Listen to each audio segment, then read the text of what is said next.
உங்களை நாடி வந்திருக்கிறேன். இப்படி ஓயாம உழைக்கிற உங்களை பார்த்து நானும் கொஞ்சம் எனர்ஜியை பூஸ்ட் பண்ணிக்கலாம், ஏத்திக்கலாம் அப்படின்னு விருதுநகருக்கு வந்திருக்கிறேன். விருதுநகர்னு சொன்னால வீரத்தியாகி சங்கர்லிங்கம் மறக்க முடியுமா? நமது தாய் நிலத்தை தமிழ்நாடுன்னு வாய் நிறைய நெஞ்சம் நிறைய பெருமை பொங்க அழைக்கணும்னு போராடி அதுக்காக உயிரை தந்தவர் சங்கர்லிங்கனார் அவர்கள். அவர் மட்டுமா? ஈரோடு என்றால் தந்தை பெரியார், காஞ்சி என்றால் பேரறிஞர் அண்ணா, திருவாரூர் என்றால் தலைவர் கலைஞர் என்பதை போல விருதுநகர் என்றால் பெருந்தலைவர் காமராசர். அவருடைய மண் இது.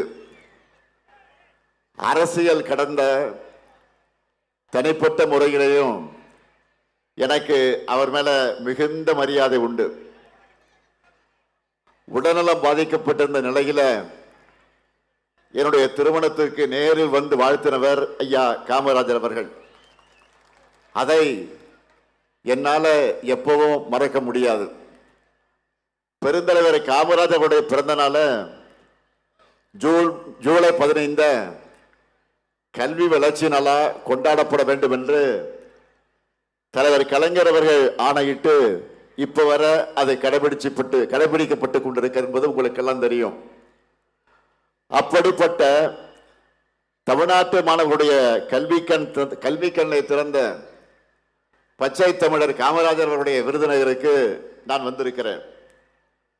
தமிழ்நாட்டினுடைய பல பகுதிகளுக்கும் பிரச்சாரத்திற்காக நான் போயிட்டு வந்திருக்கிறேன். அவங்க எல்லாம் திராவிட மாடல் 2.0க்கு டபுள் ஓகே சொல்லிட்டாங்க. விருதுநகர் மக்களான திராவிட மாடல் ஆட்சி உருவாக வேண்டும் என்று நீங்க சொல்லணும். தயாராகிட்டீங்களா? நீங்களும் ரெடியா? நன்றி. அதுக்கு இங்க நிக்கிற நம்ம மதச்சார்பற்ற முற்போக்கு கூட்டணி வேட்பாளர்களை நீங்க வெற்றி பெற வைக்கணும். முதல்ல அருப்புக்கோட்டை சட்டமன்ற தொகுதி நமது வெல்லும் வேட்பாளர் மாண்புமிகு அமைச்சர் KKSSR ராமச்சந்திரன் அவர்கள். மக்கள் தலைவர் எம்ஜிஆர் அவர்களால அடையாளப்படுத்தப்பட்டவர். அந்த காலம் முதல் இந்த காலம் வரை சுறுசுறுப்பா மக்கள் பணி ஆற்றிக் கொண்டிருக்கக்கூடியவர். தமிழ்நாடு வரலாற்றிலேயே இல்லாத அளவுக்கு நம்முடைய திராவிட மாடல் ஆட்சியில ஏறக்குறை 23 லட்சம் பேருக்கு பட்டா வழங்கி சாதனை படைத்திருக்கிறோம் என்றால் அந்த சாதனைக்கு பொறுப்பேற்று செயல்பட்டவர் தான் இவர். அப்படிப்பட்ட நம்ம அண்ணாச்சி KKSSR ராமச்சந்திரன் அவர்களுக்கு நீங்க எல்லாம் உதயசூரியன் சின்னத்தில் உங்களுடைய ஆதரவை தந்திட வேண்டும். அடுத்து திருச்சுழி சட்டமன்ற தொகுதி நமது வெல்லும் வேட்பாளர் மாண்புமிகு அமைச்சர் என்னுடைய இனிய சகோதரர் தங்கம் தென்னரசு அவர்கள்.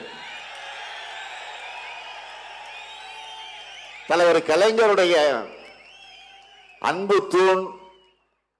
அது மட்டுமல்ல, என்னுடைய வளர்ச்சிக்கு அடித்தளமிட்ட அண்ணன் தங்கபாண்டியனுடைய அருமை மகன் நம்முடைய தங்கம் தென்னரசு அவர்கள். 5 முறை சட்டமன்ற உறுப்பினராக வென்ற தங்கம் தென்னரசு அவர்கள் தமிழ்நாட்டை அனைத்து வகையிலும் உயர்த்திய திராவிட மாடல் ஆட்சியுடைய நிதித்துறையை தலைமை பெற வச்சு பெருமைக்குரிய சொந்தக்காரர் நம்முடைய தங்கம் தென்னரசு அவர்கள். இன்னும் சொல்லணும்னா இவரை எதிர்த்து வைக்கவே எதிர்கட்சி வேட்பாளர் அறிவிக்கப்பட்டவர் விரும்பலன்னு செய்திகளும் வந்துட்டு இருக்கு. அந்த அளவு வலிமையான வேட்பாளர். அப்படிப்பட்ட தங்கம் தென்னரசு அவர்களுக்கு உதயசூரியன் சின்னத்தில் நீங்க எல்லாம் மீண்டும் ஆதரிச்சு அவரை வெற்றி பெற வைக்கணும். அடுத்து சாத்தூர் சட்டமன்ற தொகுதி நமது வெல்லும் வேட்பாளர் கடற்கரை ராஜ் அவர்கள் மாவட்ட சேர்மனாக இருந்து மக்கள் பணி ஆற்றியவர். கழகத்தின் மேற்கு ஒன்றிய செயலாளராக தீவிர பணியை செய்து கொண்டிருக்கக்கூடியவர்.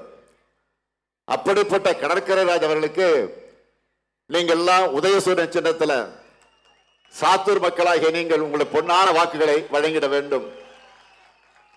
அடுத்து ராஜபாளையம் தொகுதி சட்டமன்ற தொகுதி நம்முடைய வெல்லும் வேட்பாளர் தங்கபாண்டியன் அவர்கள் 2 முறை ராஜபாளையம் சட்டமன்ற உறுப்பினராக வெற்றி பெற்று உங்களுக்கு நன்றாக அறிமுகமானவர். தொகுதி மக்களுக்காக பல்வேறு சமூக சேவை பணிகளையும் ஆற்றி வரக்கூடியவர். ராஜபாளையம் மக்கள் விரும்பக்கூடிய தங்கபாண்டியனுக்கு நீங்கள் எல்லாம் உதயசூரியன் சின்னத்தில் உங்கள் பொன்னான வாக்குகளை அளிக்க வேண்டும். அடுத்து விருதுநகர் சட்டமன்ற தொகுதி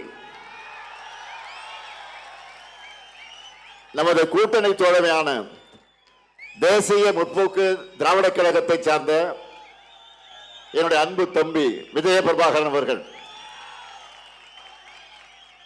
என்னுடைய ஆரோக்கிய நண்பர் பெருமதிப்பிற்குரிய கேப்டன் விஜயகாந்த் மற்றும் அன்பு சகோதரி பிரேமலதா விஜயகாந்துடைய அன்பு மகன்தான் இங்கே வேட்பாளராக நிற்கிறார். தேமுதிகவினுடைய இளைஞரணி செயலாளராக துடிப்போடு செயல்பட்டுக் கொண்டிருக்கக்கூடியவர். அவருக்கு நீங்கள் எல்லாம் முரசு சின்னத்தில் உங்களுடைய பொன்னான வாக்குகளை அளிக்கணும். தம்பி விஜய பிரபாகரனுக்கு வாக்கு கேட்கும் போது என்னுடைய நினைவுகள் எல்லாம் எங்கே செல்கிறது தெரியுமா? அவருடைய தந்தை என்னுடைய இனிய நண்பர் ஆர்வீர் நண்பர் கேப்டன் விஜயகாந்த் அவர்கள் மக்கள் ஆணையிட்டால் என்ற ஒரு திரைப்படத்தில் வேட்பாளராக நடித்தார். அதில் நான் கௌரவ வேடமாக ஒரு பாட்டு பாடி அதில் வருவேன். அது எதற்காக என்று சொன்னால் வேட்பாளராக நிற்கக்கூடிய விஜயகாந்தை ஆதரித்து நான் பாடுகிற பாட்டு. அந்த பாட்டு கூட என்னுடைய மனசுல ஆழமா இருக்கு. கலைஞர் எழுதிய பாட்டு தான். ஆற அமர கொஞ்சம் யோசிச்சு பாரு, அடுத்த வரும் தலைமுறைய சிந்திச்சு பாரு, ஏற இறங்க இப்படின்னு பாட்டு வரும். அப்படி இவருடைய அப்பாவுக்கு ஓட்டு கேட்டு திரைப்படத்தில் நடிச்சேன். இன்று அவருடைய அருமை மகனுக்கு முதலமைச்சரா இன்றைக்கு நேரடியாக வாக்கு கேட்க வந்திருக்கிறேன். ஆகவே தம்பி விஜய பிரபாகரனை பெருவாரியான வாக்கு வித்தியாசத்தில் வெற்றி பெற வைக்க வேண்டும் என்று உங்களை எல்லாம் நான் அன்போடு கேட்டுக்கிறேன். அடுத்து சிவகாசி சட்டமன்ற தொகுதி நம்முடைய அன்பு சகோதரர் ராகுல் காந்தி அவர்களால் அறிவிக்கப்பட்ட நமது வெல்லும் வேட்பாளர் காங்கிரஸ் கட்சியை சேர்ந்த அசோகன் அவர்கள் சிவகாசி நகரமன்றத்தினுடைய துணைத் தலைவராக செயல்பட்டவர்.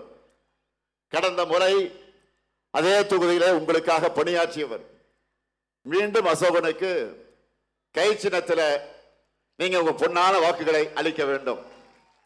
நிறைவா திருவள்ளுவர் சட்டமன்ற தொகுதி நமது வெல்லும் வேட்பாளர் இந்திய கம்யூனிஸ்ட் கட்சியை சார்ந்த திரு மகாலிங்கம் அவர்கள் பத்தராய்ப்பு தாலுகாவினுடைய இந்திய கம்யூனிஸ்ட் கட்சியினுடைய செயலாளராக தோழர் மகாலிங்கம் அவர்கள் பணியாற்றி கொண்டிருக்கக்கூடியவர். இந்த வட்டாரத்து மக்களுக்காக தொடர்ந்து செயலாற்றி வரக்கூடியவர்.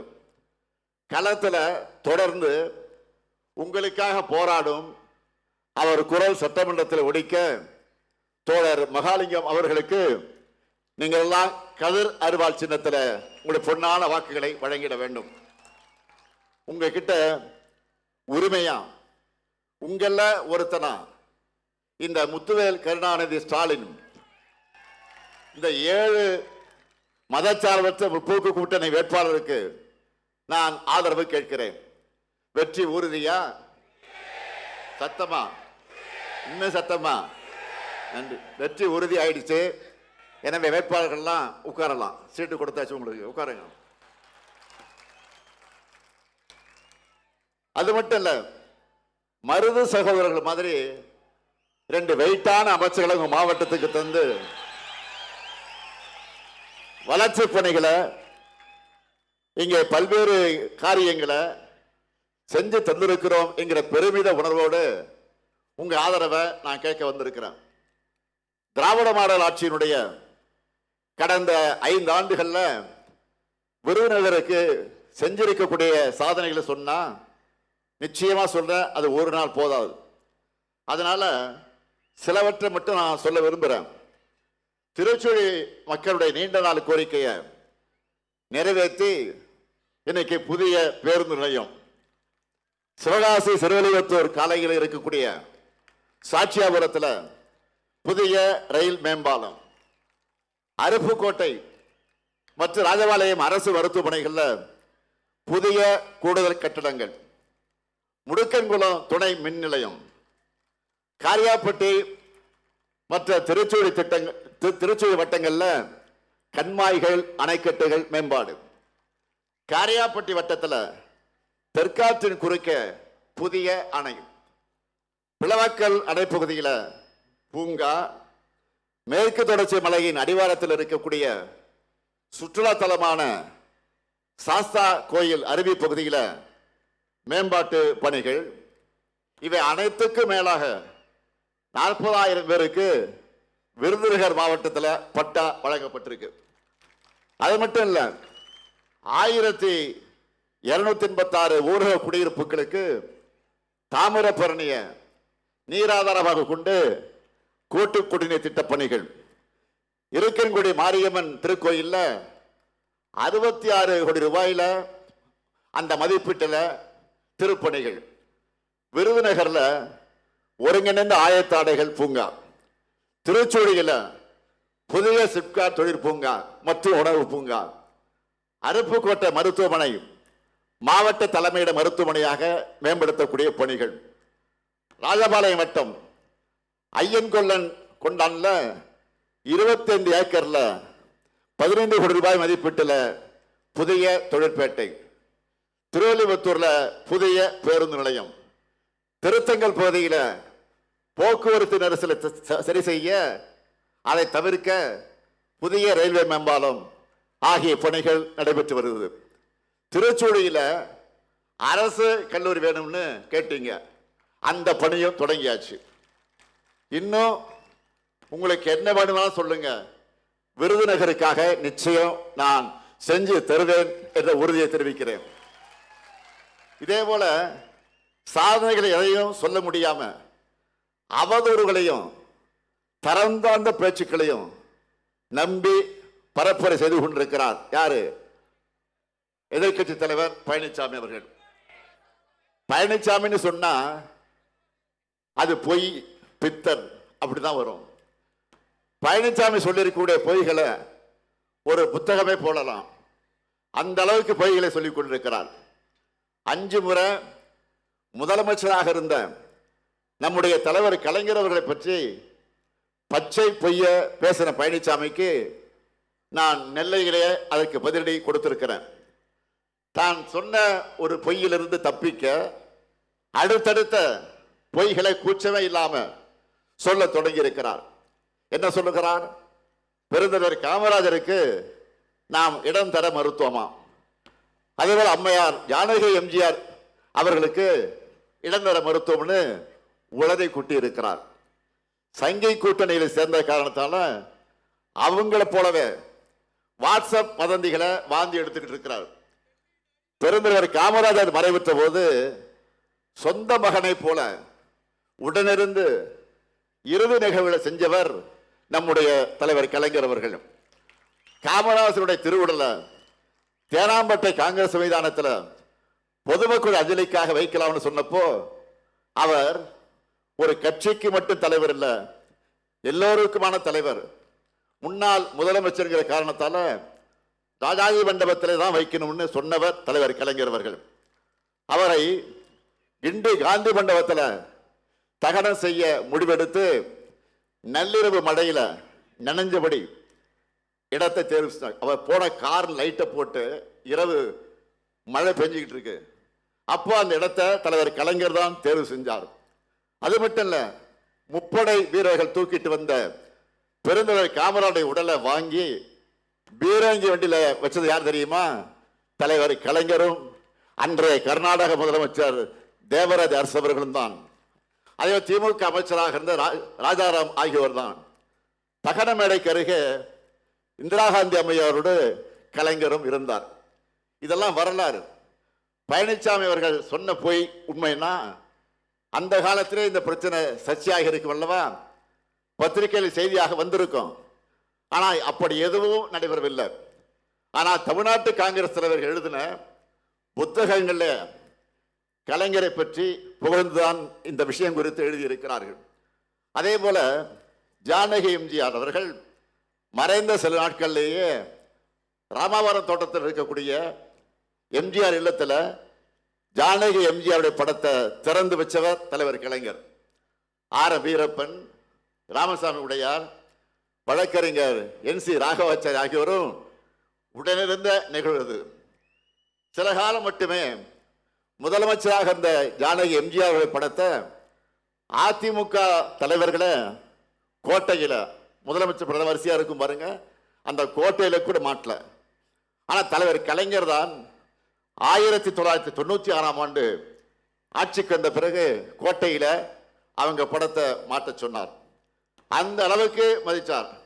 ஆனால் முந்தா நாள் அடிச்ச காத்துல முதலமைச்சராகி மக்களால் தூக்கி எறியப்பட்ட பழனிசாமிக்கு இதெல்லாம் தெரியுமா?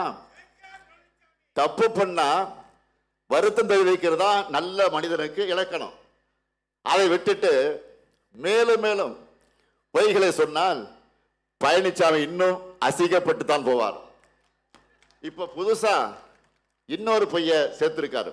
என்னன்னா, அரசு ஊழியர்களை ஆசை வார்த்தை காட்டி திமுக அரசு ஏமாத்திடுச்சு என்று பழனிசாமி பேசியிருக்கிறார்.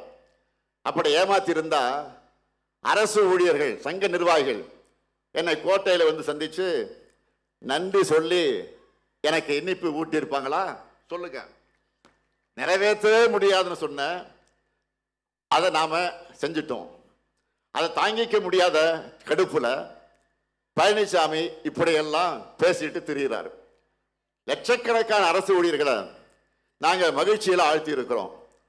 அரசு ஊழியர்களை, ஆசிரியர்களை கொடுமைப்படுத்தி கொச்சைப்படுத்தி அவங்களுக்கு தர ஊதியத்தையும் இழிவுபடுத்தி பேசிய பழனிசாமிக்கு அவங்க கிட்ட இருந்து ஸ்வீட்டும் கிடைக்காது, அவங்களோட ஓட்டும் கிடைக்காது. இதான் உண்மை.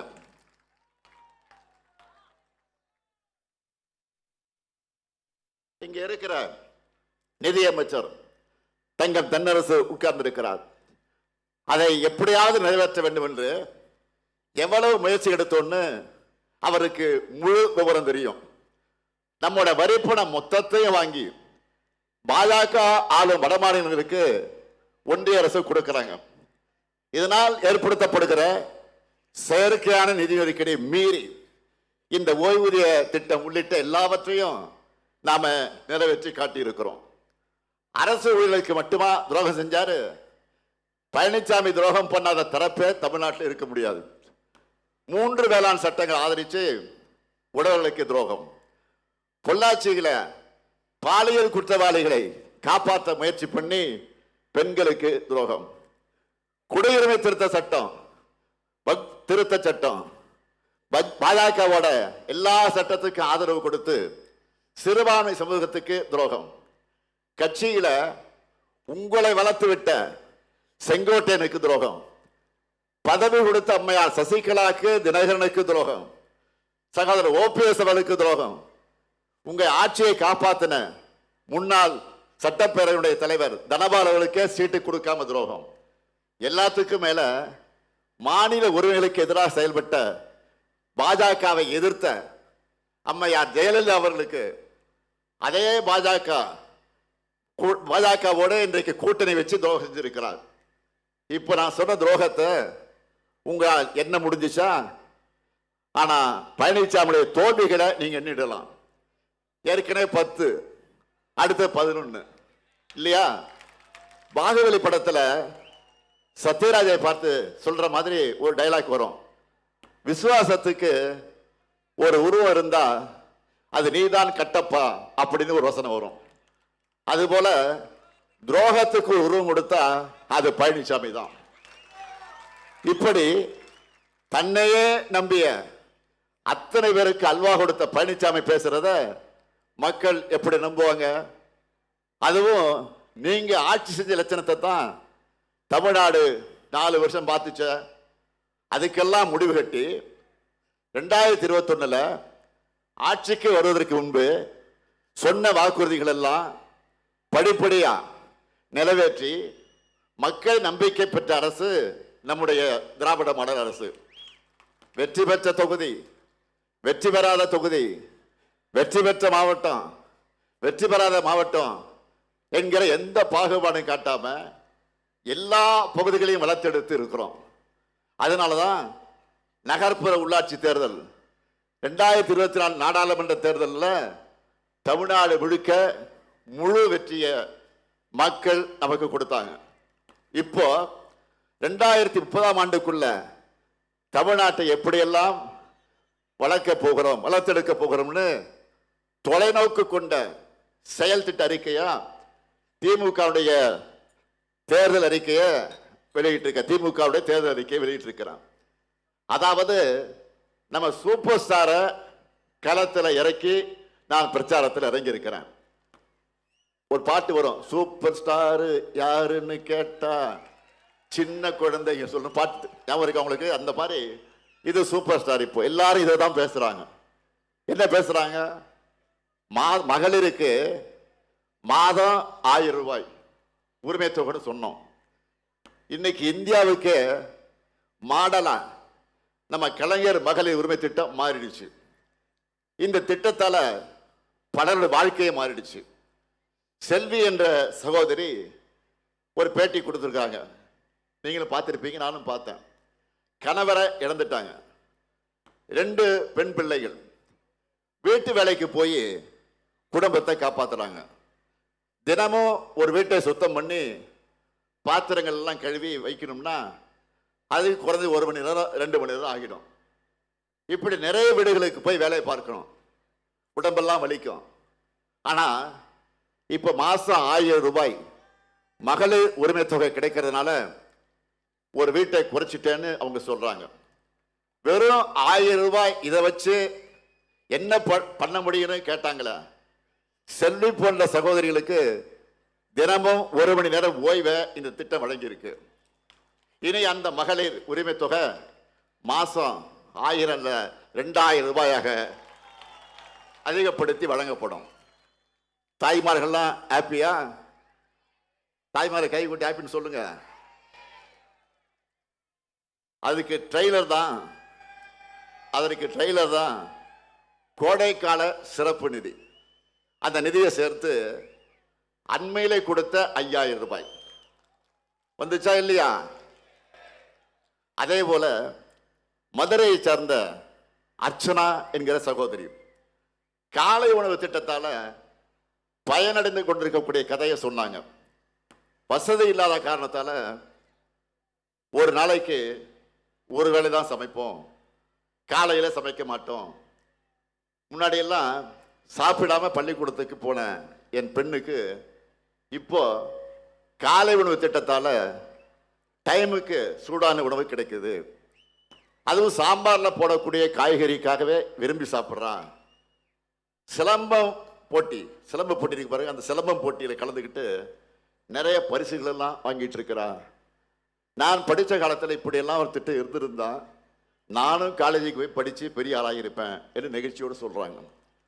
அந்த காலை உணவு திட்டத்தையும் அடுத்து அமைய உள்ள நம்முடைய ஆட்சியில் இப்போ 5ஆம் வகுப்பு வரை தான் இப்போ. ஆனால் நாம மீண்டும் வெற்றி பெற்ற ஆட்சிக்கு வர்றப்போ 8ஆம் வகுப்பு வரை அந்த திட்டத்தை விரிவுபடுத்த இருக்கிறோம். இப்படி நம்முடைய ஒவ்வொரு திட்டத்துக்கு பின்னாடியும் ஒரு குடும்பம், ஒரு தலைமுறை, ஒரு ஊரே வளர்ச்சி அடைந்த கதைகள் நிறையவே இருக்கு. இளைஞர்களுக்கெல்லாம் கட்டணம் இல்லாமல் வேலைவாய்ப்புக்கான திறன் பயிற்சிக்கு வழங்க நான் முதல்வன் திட்டத்தை அடுத்த கட்டமா நான் முதல்வன் 2.0 செயல்படுத்த போறோம். அதே போல புதுமை பெண் தமிழ் புதும் திட்டத்தில் கல்லூரிக்கு போகக்கூடிய மாணவர்களுக்கு இப்போ மாதம் 1000 வழங்கிட்டு இருக்கோம் இல்லையா? இனி அதை 1500 ரூபாய் உயர்த்தி வழங்க போறோம். அது மட்டுமல்ல, மாணவர்களுக்கு 5 ஆண்டு காலத்தில் வர இருக்கக்கூடிய 5 ஆண்டு காலத்தில் 35 லட்சம் கல்லூரி மாணவர்களுக்கு லேப்டாப் கொடுக்க போறோம். முதியோர், மாற்றுத்திறனாளிகள், ஆதரவற்ற பெண்கள் என எல்லோருக்குமான உதவித்தொகையும் டபுள் மடங்காக உயர்த்தி வழங்கப்பட இருக்கு. எல்லா சட்டமன்ற தொகுதிகளிலும் முதல்வர் படைப்பகங்கள் அமைக்க போறோம். இது நூலகம் மட்டுமல்ல, மீட்டிங் ரூம், ஆபீஸ் ரூம், அதிவேக இன்டர்நெட் வசதி, எல்லா வசதிகளும் கொண்ட கட்டடமாக முதல்வர் படைப்பகம் இருக்கும். தனியார்ல ஆயிரக்கணக்கான செலவாகிற வசதிகளை மிக மிக குறைந்த கட்டணத்தில் வழங்க போறோம். பால் கொள்முதல் விலைய லிட்டர் ஒன்றுக்கு 5 ரூபாய் உயர்த்தி வழங்க போறோம். எல்லாத்துக்கும் மேல பெண்கள் ஒவ்வொருத்தரும் மகிழ்ச்சி அடையக்கூடிய வகையில் ஒரு அருமையான திட்டம், ஒரு அல்டிமேட் அறிவிப்பை வெளியிட்டு இருக்கிறோம். என்னன்னு தெரியும் உங்களுக்கு? இல்லத்தரசி திட்டம். எல்லாரும் இதுக்காக தான் வெயிட் பண்ணிட்டு இருந்தீங்க. என்ன இல்லத்தரசி திட்டம்? 8000 ரூபாய் கூப்பன். எதுக்கான கூப்பன்? இல்லத்தரசிகளான நீங்க உங்களுக்கு தேவையான வீட்டு உபயோகப் பொருளை உங்க ஊர்ல உங்களுக்கு விருப்பமான கடையில் உங்களுக்கு பிடிச்ச மாதிரி வாங்கிக் கொள்வதற்கான கூப்பன். புதுசா வாங்கிக்கலாம், பழசை கொடுத்துட்டு எக்ஸ்சேஞ்சும் பண்ணிக்கலாம். என்ன வாங்கணும், எப்படி வாங்கணும், எந்த கடை, எந்த கலர், எல்லாமே உங்களுடைய சாய்ஸ் தான். உங்க கனவு யாராவது தலையிட்டா விடாதீங்க, சும்மா உங்க இஷ்டத்துக்கு, உங்க சாய்ஸ் இது. இந்த கூப்பனை கொடுத்து என்னென்ன வாங்கலாம், எதை விரும்பி கேட்கலாம் நீங்க?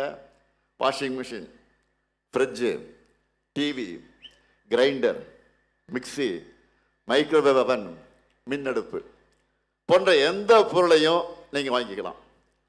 என்னை பொறுத்தவரை நம்ம குடும்பத் தலைவருடைய வீட்டு வேலை சுமை பெருமளவு குறைஞ்சிரும்.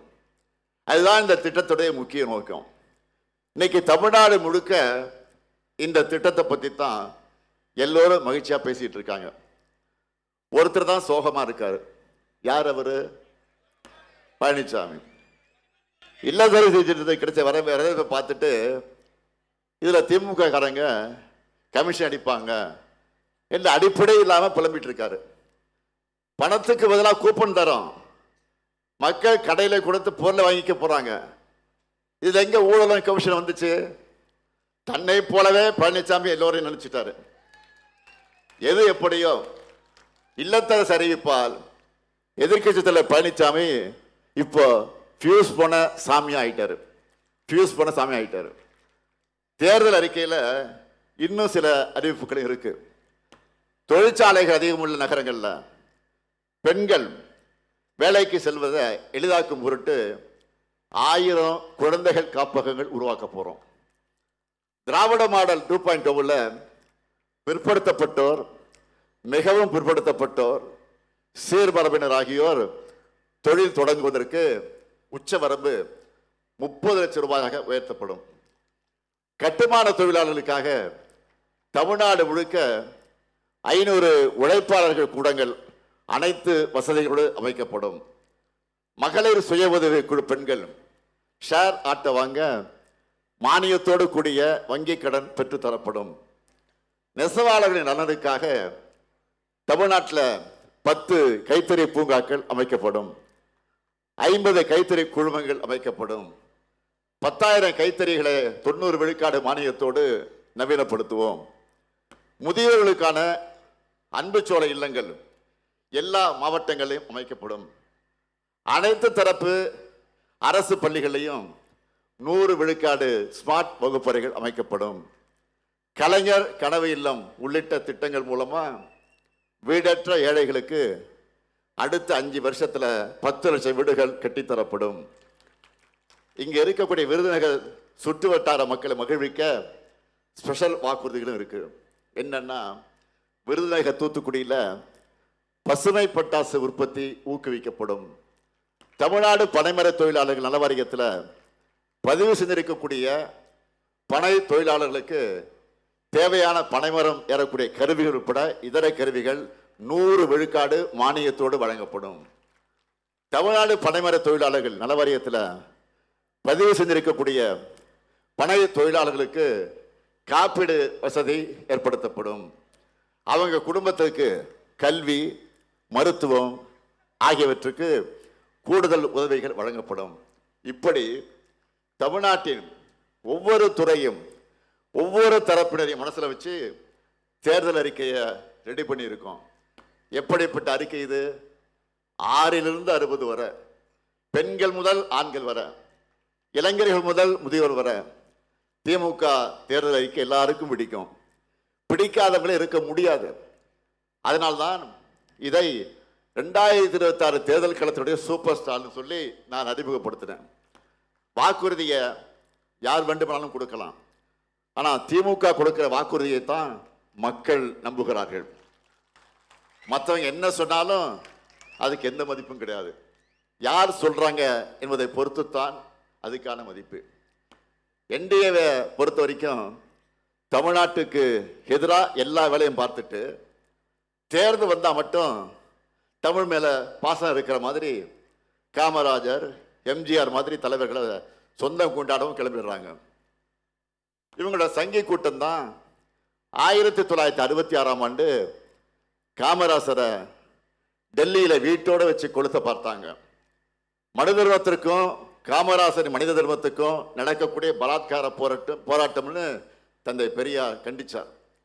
இப்படி காலந்தோறும் தமிழ் மீதும், தமிழர்கள் மீதும், தமிழ் தலைவர்கள் மீதும், தமிழ் பண்பாட்டின் மீதும் இவங்களுக்கு வெறுப்பு தான். இப்படிப்பட்ட தமிழின விரோதிகளோட பழனிசாமி கூட்டணி வச்சிருக்கிறார். பாஜகவுடைய ஒரே நோக்கம் தமிழ்நாட்டின் வளர்ச்சியை தடுக்கிறது தான்.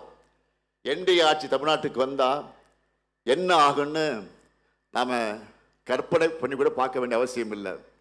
இந்தியா முழுக்க பாஜக புகுந்த மாநிலங்கள் என்ன கதியில் இருக்கு, பாஜக கூட கூட்டணி சேர்ந்த தலைவர்களும் கட்சிகளும் என்ன ஆனாங்கன்னு பார்த்தால நமக்கு பதில் கிடைச்சிடும். நாம இப்ப போராடுறது திராவிட முன்னேற்ற கழகத்தின் வெற்றிக்காக மட்டுமல்ல, ஒரு கூட்டணி கட்சியுடைய வெற்றிக்காக மட்டுமல்ல, தமிழ்நாட்டுடைய வெற்றிக்காக மறந்துவிடக்கூடாது. தமிழ்நாடு அணியா டெல்லி அணியா என்கின்ற ஜனநாயக போர்ல அரசியல் விருப்பு வெறுப்புகளுக்கு அப்பாற்பட்டு விருதுநகர் மக்கள் அனைவரும் திமுக தலைமையிலான மதச்சார்பற்ற முற்போக்கு கூட்டணியை ஆதரிக்கணும். சொன்னதை செய்யும் தலைவர் கலைஞரின் மகனா கேட்கிற அருப்புக்கோட்டை சட்டமன்ற தொகுதியில் நம்முடைய வேட்பாளர் KKSSR ராமச்சந்திரன் அவர்களுக்கும், திருச்சூழி சட்டமன்ற தொகுதியில் நமது வேட்பாளர் மாண்புமிகு அமைச்சர் தங்கம் தென்னரசு அவர்களுக்கும், சாத்தூர் சட்டமன்ற தொகுதியில் நமது வேட்பாளர் கடற்கரை அவர்களுக்கு, ராஜபாளையம் சட்டமன்ற தொகுதியில் நம்முடைய வேட்பாளர் தங்கபாண்டியன் அவர்களுக்கும் நீங்கள் உதயசூரியன் சின்னத்தில் வாக்களித்து வெற்றி பெற வைக்கணும். அதே போல விருதுநகர் சட்டமன்ற தொகுதியில் நமது தோழமை கட்சியான தேமுதிகவினுடைய வெல்லும் வேட்பாளர் நம்முடைய மதிப்பிற்குரிய கேப்டனின் மகன் விஜயபிரபாகரன் அவர்களுக்கு முரசு சின்னத்தில் வாக்களித்து பெருவாரியான வாக்கு வித்தியாசத்தில் வெற்றி பெற வைக்கணும். சிவகாசி சட்டமன்ற தொகுதியில் சகோதரர் ராகுல் காந்தியின் ஆதரவு பெற்ற காங்கிரஸ் கட்சியின் வேட்பாளர் அசோகனுக்கு கை சின்னத்தில் வாக்களித்து வெற்றி பெற வைக்கணும். ஸ்ரீவில்லிபுத்தூர் சட்டமன்ற தொகுதியில் நம்முடைய தோழமை இயக்கமாம் இந்திய கம்யூனிஸ்ட் கட்சியை சேர்ந்த தோழர் மகாலிங்கம் அவர்களுக்கு கதிர் அருவாள் சின்னத்தில் நீங்கள் உங்கள் பொன்னான வாக்கு அளிக்கணும். அமையவருக்கும் திராவிட மாடல் 2.0 ஆட்சியில் எங்க சாதனைகளை நாங்களே முறியடைக்கக்கூடிய வகையில் ஆட்சியை வழங்குவோம். நாடு வளம் பெற, நல்லாட்சி தொடர்ந்திட ஆதரிப்பீர். மதச்சார்பற்ற முற்போக்கு கூட்டணி வேட்பாளர்களை வெல்வோம் ஒன்றாக, வெல்வோம் ஒன்றாக, வெல்வோம் ஒன்றாக. நன்றி, வணக்கம்.